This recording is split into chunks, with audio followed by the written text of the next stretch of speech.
നമസ്കാരം, മലയാളി വാർത്തയിലേക്ക് സ്വാഗതം.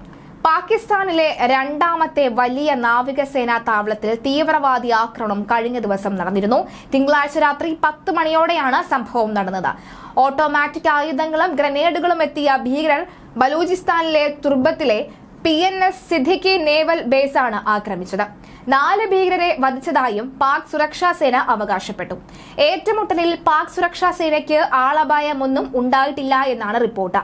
ഭീകരർ കൊല്ലപ്പെട്ടതിനെ തുടർന്ന് സുരക്ഷാ സേന പ്രദേശം വളയുകയും പ്രദേശത്ത് തിരച്ചിൽ നടത്തുകയും ചെയ്തു.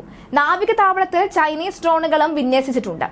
ആക്രമണത്തിൽ 6 ഭീകരർ ഉൾപ്പെട്ടിട്ടുണ്ടെന്നും അതിൽ 4 പേർ കൊല്ലപ്പെടുകയും 2 പേർ രക്ഷപ്പെടുകയും ചെയ്തുവെന്നാണ് പാക് മാധ്യമങ്ങളുടെ റിപ്പോർട്ട്. ബലൂചിസ്ഥാൻ ലിബറേഷൻ ആർമിയുടെ മജീദ് ബ്രിഗേഡ്സ് ആക്രമണത്തിന്റെ ഉത്തരവാദിത്വം ഇപ്പോൾ ഏറ്റെടുത്തിട്ടുണ്ട്.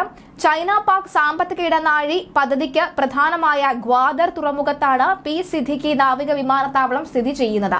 ബലൂചിസ്ഥാനിലെ ചൈനയുടെ നിക്ഷേപത്തെ മജീദ് ബ്രിഗേഡ് എതിർത്തിരുന്നു. ചൈനയും പാകിസ്ഥാനും മേഖലയിലെ വിഭവങ്ങൾ ദുരുപയോഗം ചെയ്യുകയാണെന്നാണ് അവർ വാദിക്കുന്ന വാദം.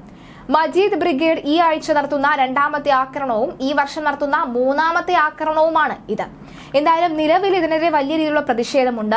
ഈ ആഴ്ച തന്നെ നടത്തുന്ന ഇതിനു മുൻപും സൈനികരടക്കം പാകിസ്ഥാൻ സൈനികരടക്കമുള്ളവർ മരണപ്പെടുന്ന സാഹചര്യം, ഭീകരരടക്കം മരണപ്പെടുന്ന സാഹചര്യം ഒക്കെ ഇതിനു മുൻപും പലയിടങ്ങളിലായി ഉണ്ടായിരുന്നു. എന്തായാലും മജീദ് ബ്രിഗേഡ് ഈ ആഴ്ച നടത്തുന്ന 2ാമത്തെ ആക്രമണം കൂടിയാണ് ഇത്.